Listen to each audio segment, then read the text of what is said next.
morning and welcome to another Sunday Conversation presented by FingerLakes1.com.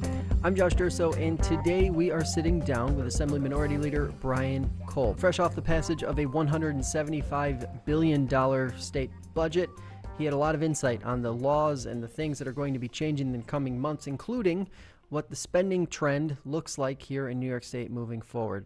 My entire conversation with Leader Kolb coming right up after this quick break.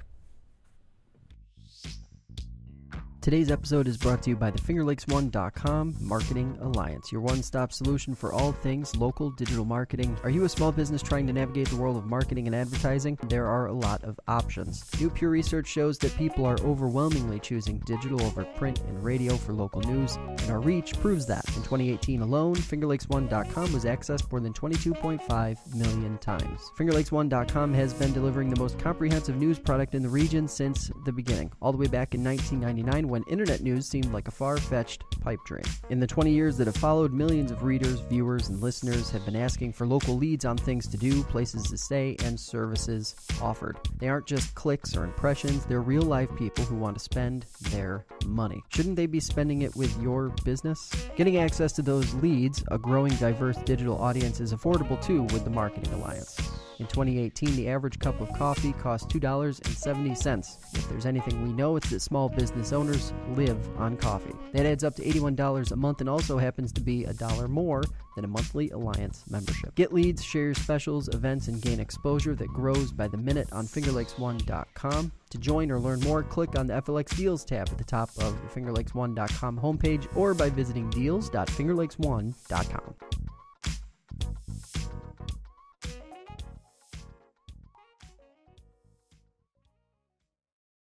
All right, Leader, welcome back to the program. Thanks for being here. You've probably been a little bit busy the last 2 or 3 weeks, yeah? Absolutely, especially over this past weekend. From the time I got up on Sunday morning to the time I went back to bed on Monday afternoon, I was up 31 straight hours dealing with the ending process of the New York State budget. That is not a fun weekend. That doesn't sound like a fun weekend. It's not fun, and it's also not necessary. It really, between the governor and the two majorities in both houses, they did a really terrible job, which inflicts a lot of discomfort, not just to the legislators, but certainly to all of the staff, the hundreds of people that work in Albany, and that work on the budget for all the minorities, majorities, central staff. It's not something to put individuals and their families through. It's just not necessarily, and that's what you call not a well-run machine. So this is probably the big question that kept popping up. What are the real-life implications of a $175 billion budget? Well, it really depends on what your interests are. And because it is such a large budget, New York has over 19 million people, and there are people interested in health care, and people interested in education, people are interested in criminal justice. It really depends on what your, shall we say, keen interest is. If you're just looking at it from a taxpayer perspective, if you're looking at it from living in the MTA region, which is the Metropolitan Transit Authority region, which is downstate primarily, because all of those things, and I'm just giving you an example. In fact, I brought 2 little cards which are very detailed, but this is just a smattering of what we took up. So as an example, we're going to have a ban on plastic bags, and a lot of people I'm hearing from don't like that. If you're an environmentalist, you think this is the greatest idea since sliced bread. When you look at the Upstate interest in this budget, I don't think that Upstate was done any favors in any way, shape, or form. Was there education increase? Yes, about a 3.5% average.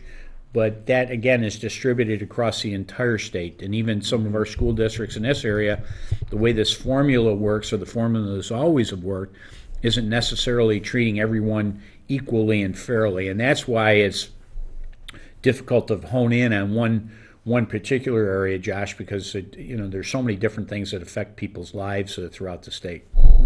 Now, you mentioned the plastic bag ban. Obviously, that probably one of the ones that's gotten the most headlines over the last month or so.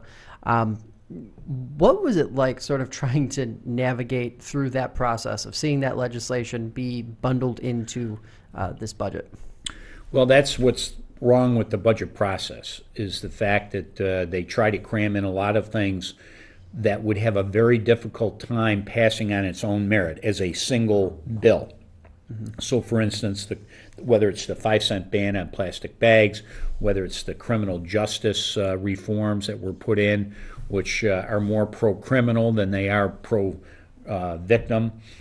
These things could really maybe not stand on their own, and that's what they try to do. And then the other facet of this whole process is the fact that it's crammed in the 11th hour, so to speak, so the public is left in the dark as far as what's being proposed, and so it minimizes the ability for the public to weigh in and say, hey, I like this idea, I don't like this idea, I think this could be a little bit better, or I don't want that at all.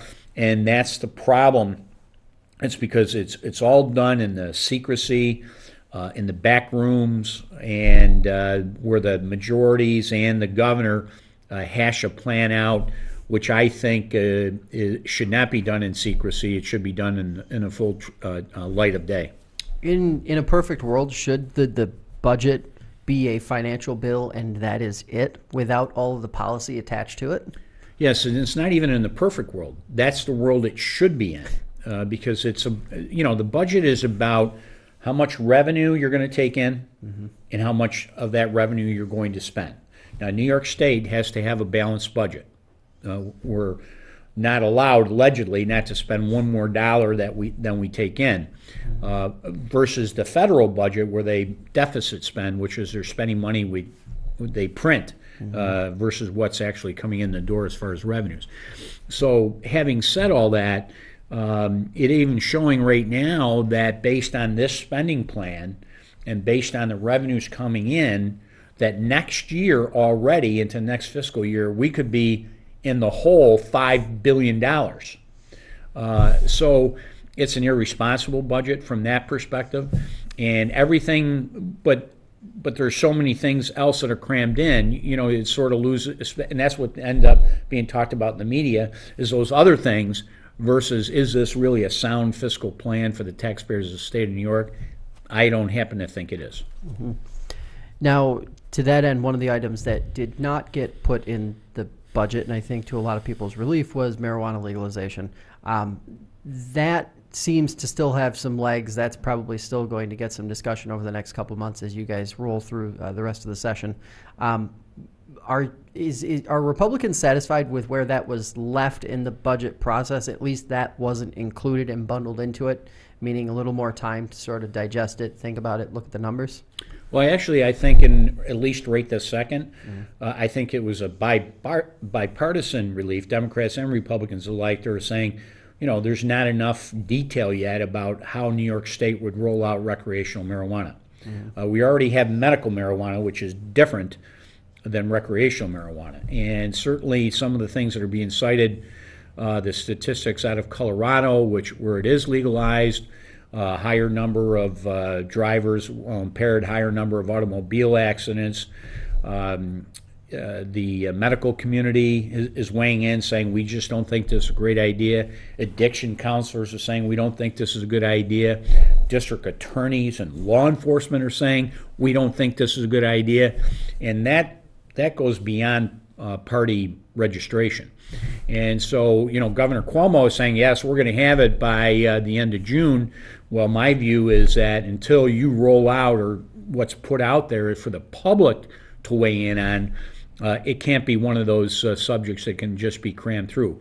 Now, I would also tell you, Josh, there are a lot of people, I did an unscientific poll, social media, that could care less, that they say, well, smoking pot is no worse than someone drinking alcohol. There are a lot of people out there that feel that way. Yeah. But again, when you start talking to professional medical profession and law enforcement, they have a different point of view. And this is what has to be, I think, openly discussed with the public to sort it out before we go forward. What about now, I had talked to some different folks on this program, a couple of other programs, the economic development part of it, the possible economic stimulus to the farm industry and that part of this. Ontario County Board of Supervisors Chairman Jack Marin, right on this program a couple months ago, said that he saw it as sort of an opportunity, if nothing else. Is there potential there for some help in, look at the Finger Lakes as an example? Maybe there could be a little assistance there? Well, I think that's yet to remain seen. I think, quite frankly, I think it's too premature to say, oh, this is going to be a boon to the agricultural industry in our state. Quite frankly, in this past budget, as a matter of fact, the Democrats, which control both majorities now, and the governor, actually removed financial assistance grant programs to agriculture just in this year's budget. Whereas in prior years, at least the Senate Republicans, made sure we were putting aside financial support for the agricultural industry. So these are the sort of the questions that remain on all of this. And of course, the other thing that always remember right now, from a federal perspective, you can't ship marijuana across the border. It's illegal still in the federal law. And now I know that there's discussion in Washington to maybe change that to let the states decide for themselves, which maybe they will, maybe they won't. So that's why all of this isn't as simple as it meets the eye. So before we get into some of the other things that have been popping up in the budget, I do want to throw the question over to you. What were a couple of the items or any of the things that you saw in the budget that you were happy with, that you were satisfied with, or even going through the process? Were there any items that popped up and made it through that, to your relief, were actually packaged in there? Well, probably the one thing is, and again, it wasn't the best outcome, but certainly the fact that money was increased to our schools across the state. So you can never say that's a bad thing. Right. But as I mentioned to you earlier, but there's still school districts that are not, shall we say, getting their fair share of school aid. And that is a problem. But that has to do with how money's being directed and how it's being driven in the formula. When you look at the fact that, there's some aid to localities, municipalities, and libraries, you could say, well, that's good because what the governor originally proposed was cutting it. And so what's been put back in the budget is last year's level of spending, but you're comparing that to, I don't think that's great, but it's better than what the governor proposed as a cut. When you look at direct care workers, they're going to get a 2% increase, which won't go into effect till January 2020. But again, compared to what the governor proposed, it was zero.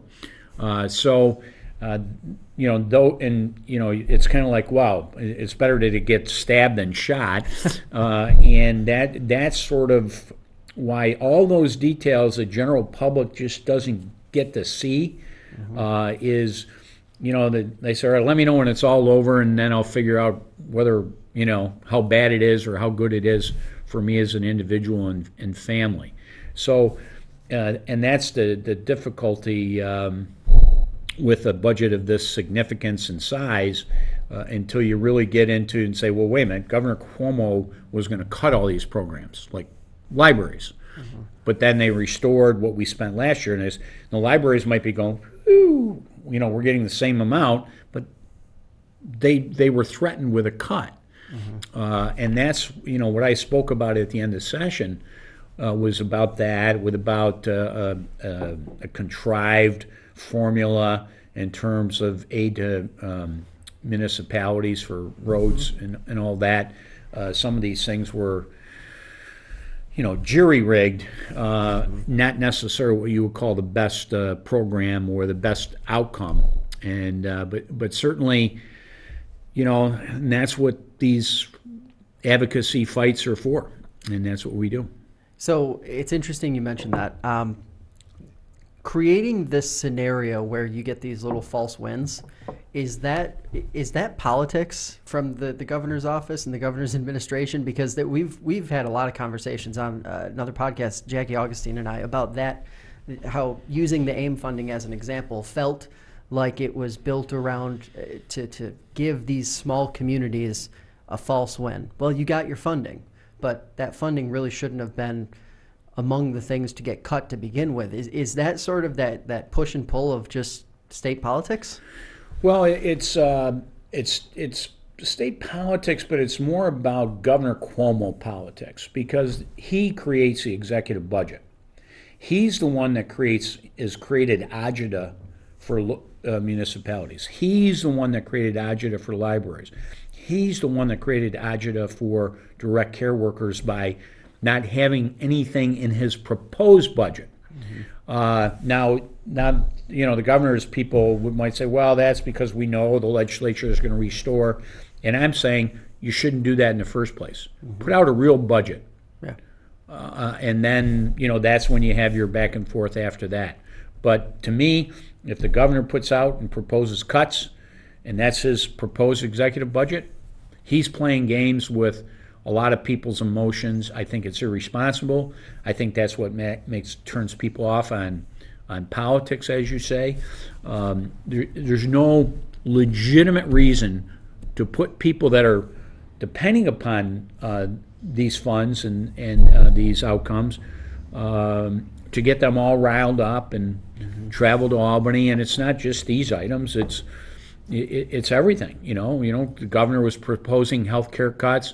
Is proposing cutting reimbursements for ambulances that serve Upstate, and that got restored. But people were saying, "Hey, we may have to close down some of our rural ambulance services. Why do that to people?" And I really think some of this is political haymakers that the governor's throwing back to Upstate, knowing full well that this is where the primary audience is, because Upstate did not support him in general. 47 out of 62 counties did not vote for Governor Cuomo in last year's governor's election, and he is a very, very vindictive individual. And this is his way of saying, "I'll show you who's boss," and get people all riled up. And a lot of people have made that argument. Obviously, there's been a lot of focus on direct care workers throughout this budget process. Why was that why has that been such an issue this year as opposed to some other years where it hasn't quite made as many headlines? And then also, are you optimistic about the state being able to sort of correct on some of these issues that have made it tough in that line? Well, I'm going to try to, because this is to me a very important topic, and this affects people's lives. And for those that may not be familiar with direct care workers, those are the folks that work for Seneca Cayuga ARC, for Ontario ARC, for those that are working with people that are disabled, whether it's individuals, families. So you're talking about the disability community and those people that take care of the disability community. Now, having said that, the caretakers do not. This is not private business. They're usually getting their funding to pay their workers from Medicaid, which comes from New York State, which comes from the federal government. So there's no way to increase prices to generate more money to pay people. You have to rely on government to provide the funding stream.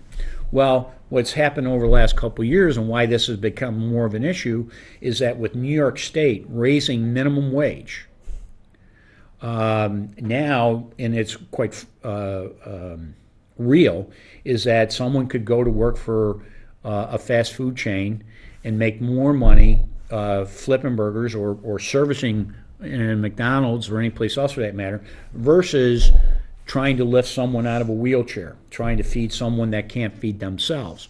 And that's not an easy job to do. And so, but what's happened with the minimum wage increases, there's no way to bring in enough revenues to pay good wages for the people that are already working for you. So the additional financial assistance that we've been pushing for through the state budget is to just pull even to the mandated minimum wage increases, not only for those care workers, but for the other workers who are working in the healthcare industry. And so 2 years ago when this push started, Governor Cuomo at the 11th hour, and I was there because I was at the forefront, among others, saying we need more money from New York State. The governor says, well, I'm going to come in, I'm going to save the day, I'm going to provide all the millions of dollars to do this. And so then eventually more money was put into last year's budget. And then this year, as I said earlier, he started off with zero. So he broke the promise. And yet a lot of people nervous about how are we going to take care of these workers. And even like I went and looked at the financials with Ontario ARC several weeks ago, the money that New York State increased still does not pull them even with how much has been mandated by the minimum wage increase. So they're still behind. And then this year they're saying, well, now we're not going to increase the contribution till 2020, so there's going to be no money in 2019, and even that 2% increase, although they were promised 3.5% increase, is not enough. It's outrageous. And then we're spending close to another $1 billion on economic development and Hollywood tax credits. I mean, this is so wrong on so many fronts about priorities of spending. And that's why, I've been railing about it, and I'm not the only one, but when I had my closing remarks at the end of the budget the other night or morning, I said, this is wrong. All of you that came up with this budget with the 2 Democrat majorities in the governor, they're wrong. This is not the way to treat people and who suffers, the people that need our help the most. And that's why this is such a big thing. It seems like on the surface it's pretty easy to spot where this whole thing started. So the really point-blank follow-up question is, when minimum wage, when that legislation was pushed through, which now I think we're, 4 or 5 years removed from that, how was this not identified, or how were these sort of ancillary issues not identified as possible roadblocks 3, 4, 5 years down the line from that point? Because they weren't interested in having public hearings about it or asking those questions. That's why. It's like, well, we'll worry about it later. And it was wrong to artificially increase minimum wage. I think the national, I'm not positive about this, but I think it might be $8 or $9 an hour. And now we're at $10.40, $10.70 maybe. It's going to go up to $12 in Upstate, $15 in Downstate. That's artificially raising costs to everybody, and why it's more expensive to live here. Now, I'm not saying minimum wage was never designed to be a living wage. It was an entry-level wage, which your first wage when you start off with no skills, no education, no experience. That's what minimum wage is supposed to be about. But what they've changed the narrative is that, well, you can't live on minimum wage. Well, no one said you were supposed to. It's an entry-level, first time into the workforce wage.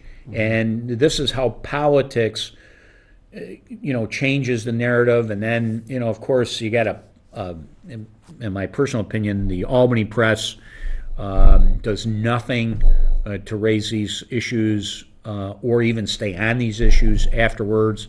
And that's why the general public kind of doesn't quite get it or doesn't really understand it, because there's just never enough information out there for everybody to understand or get how it affects them directly. So obviously you mentioned some of the changes coming to the criminal justice system, bail reform. It's real, it's happening. I believe it is no cash bail on misdemeanor offenses, correct? Is that the nonviolent misdemeanor offenses? Is that the way it is going to be rolling out here? Yeah, it eliminates cash bail for most misdemeanors and nonviolent felonies. And it, for instance, it requires police officers to issue a desk appearance ticket rather than making an arrest, except for certain types of felonies. Right. what they've done is, in the changes that they made, is going to be more of a burden on law enforcement, more of a burden on district attorneys and prosecution, and it's much easier for a criminal or a person breaking the law, a lot easier not to be held accountable for these offenses. And another example is they're eliminating, at least the state troopers are, mugshots for people who have been arrested. Now, I'm not for embarrassing anybody, but there's also been stories out there where a mugshot's publicized and someone says, "Hey, I remember that was a guy that robbed me, or took my purse, or committed another offense." And all I'm saying is none of these things protect the public. None of these things make it safer for the public. It's better for a potential perpetrator, but not for the public. And this is where I think they've lost their minds, literally, is when you start doing things to make our communities less safe. That is the major problem here. And for a law-abiding citizen, is this going to impact their life for someone that's following the law? No, because they're not getting arrested. But on the flip side, do our make our streets less safe? The answer is yes. Does it make it easier for a criminal defendant to skirt the law? Yes. And that's not what we should be doing in state government. Yeah, it's interesting because that is one of the more compelling arguments that I've heard so far, is that sex assault victims, as an example, oftentimes will see perpetrators in a mugshot and come forward as a result of that. So that is definitely an issue. Is there concern from the lawmakers' perspective that arrest reports might be maybe next year or come down the road? Obviously, it sounded like that was the governor's goal from the start. Is that sort of gauge where that temperature sort of sits right now? Well, we're not sure. And I will tell you this. The things that they put in this budget would never have passed on an up and down vote in the legislature, even with Democrats in power, when they would have had to put their name as a yes in the public record of supporting these initiatives. But because they put it in the budget with 20 other things, for instance, they put it in the same budget, it's not a revenue item. This is all dealing with criminal law, not with revenues and spending. They put it in the same bill where we have the permanent property tax cap. Yeah. And so they were trying to get legislators to vote for it because a legislator didn't want to vote against having a permanent tax cap. I've been in favor of a permanent property tax cap forever.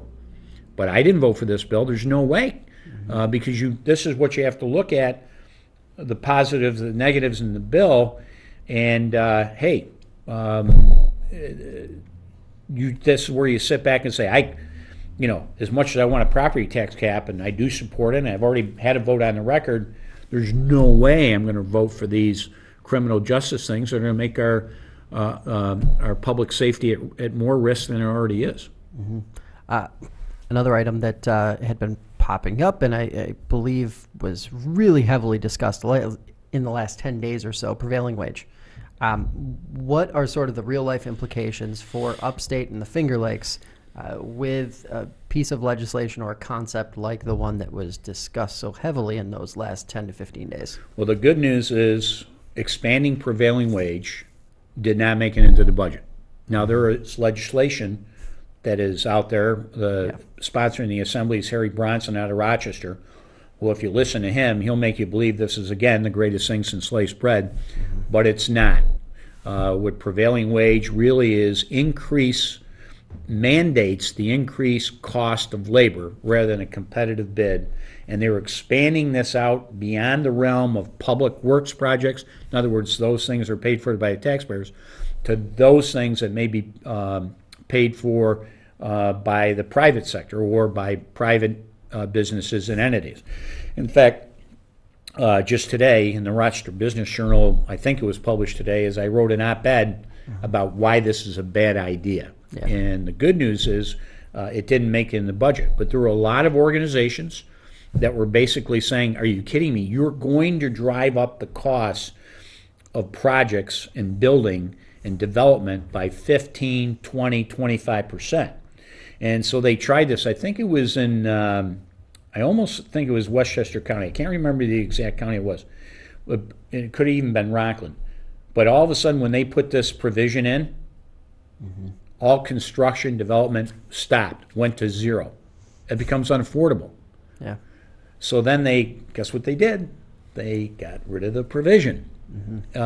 And this is what, and I hate to say this is what is happening to our state, is these so-called progressive policies are turning our state into a even more so where you don't want to live, build a business, start a business, do construction. And, right now the boom has been in New York City. And what I'm saying is some of the things that they put in this budget are now going to, more real estate taxes, traffic taxes. They kept the millionaire's tax even longer. These things are going to come back to bite the New York State economy. And, this is ultimately it's going to hurt our state. And that's what the progressive mindset is. I don't care. We'll find some place to tax. So is there any reason, so if you're a small business owner and you are struggling to get by right now here in the Finger Lakes, what is what's the driver? Is there a reason to be optimistic that things aren't going to just keep getting more expensive and more difficult to operate and tougher to expand and tougher to hire more people? All the things that we seem to hear from folks who run these businesses every day. Am I optimistic right this second? I'm less optimistic than I've ever been before, and I'm a guy that's a glass half full versus half empty. But I've owned my own business. I started a business with my partners right here in the Finger Lakes in Wayne County. And I would tell you, I talk to business owners and small businesses. It gets tougher and tougher every single day. And that's not even, and forget, I would say, cost of utilities, workers' compensation, property taxes. But you also have the regulatory impact, whether it's the state DEC or the state labor department, the state health department, who continually to overregulate and kind of fine, harass people in their businesses. And Josh, for those that can leave, they're leaving. And quite frankly, I would say the average person, people love New York. I love New York growing up here, but it's getting harder and harder to justify to stay here when you can go to Florida and forget Florida. It's not the weather. There's no state income tax. Right. You can go to Tennessee. You can go to the Carolinas. You get better weather, even though you still could get kind of crazy weather. But if you're trying to hold on to your hard-earned money, and that's what people are talking about. Look, I want to save for my kids' and grandkids' future. And where's the best place to do that? It's certainly not New York State. The biggest question that we've had from readers in the last week has been the risk level for state prisons in the Finger Lakes to be among those that will apparently be closed this year. Totally a legitimate concern. Right now, current statute says for any prison closure, there has to be 1 year's notice. Right now. So what do? They change the ground rules. So now they change it and say 90 days. And then first they started off with 3. Then they said, oh no, we're only going to do 2. And now they're saying they added another provision, well, if the governor decides to go with 3, he can. And my point being is there's been no discussion, no hint of where these facilities are, what the issues are as to why they would justify being closed in the first place. At the budget hearing, which was last month in February, the Commissioner of Corrections appeared before the joint budget legislative committees and never brought it up. It wasn't until after he was done testifying did all of a sudden word leaked out that that's what we're going to do. This is unconscionable. And Governor Cuomo saying, well, prisons aren't supposed to be about economic development. Well, hello, Governor, where a prison facility is located, regardless of what it is, if you close that facility, it's going to have an impact on the local economy, the people that work there, live there, shop there. And also, quite frankly, where's that, whatever prison population is in the prospective prison to be closed, what's the makeup? Where are they going? Is the public going to be more at risk? This is such a such an anti-public safety proposal and continuation thereof, and that's when people are concerned about all that. My last question for you, we've talked about it, I think, every time you've come in, Brittany's Law. Is there any optimism that this could be the year that this gets all the way across the finish line? Well, it's as you know, historically it's passed in the Senate when it was controlled by the Republicans. I don't know if it's going to move in the state Senate. The problem in the state assembly is that I was the original sponsor of the bill. I gave my bill to Assembly Democrats that said, well, we'll get it because an Assembly Democrat has to carry this bill. Okay. Well, it's been in Assembly Democrats' hands now for better part of 4 years, and they've done nothing with it. And there's even been different versions that have been introduced to try to answer any concerns. Now, here are the same people that rail in the Me Too movement, the same people that are screaming at the top of their lungs because Joe Biden put his hands on somebody's shoulders, yet you have a piece of legislation out there that should be passed so that there's a public record out there of violent felony offenders, violent, not just someone that's committed a felony, yet they won't move on it. And their whole rationale is they just make up stuff. We don't want someone to have a scarlet letter because they've been convicted and have served time with a violent felony. And this is what I mean. It's a continuation of not being concerned about public safety. And, this keeps going in this direction. Bad things are going to happen to good people, to law-abiding citizens.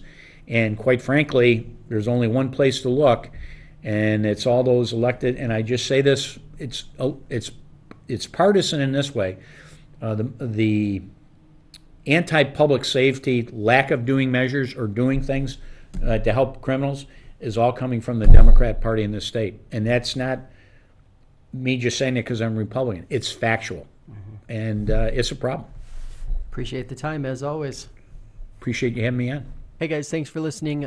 Be sure to check out new episodes every single Sunday right here on fingerlakes1.com. And until then, subscribe to our YouTube channel, download the podcast on your favorite podcasting platform, and be sure to download the fingerlakes1.com app.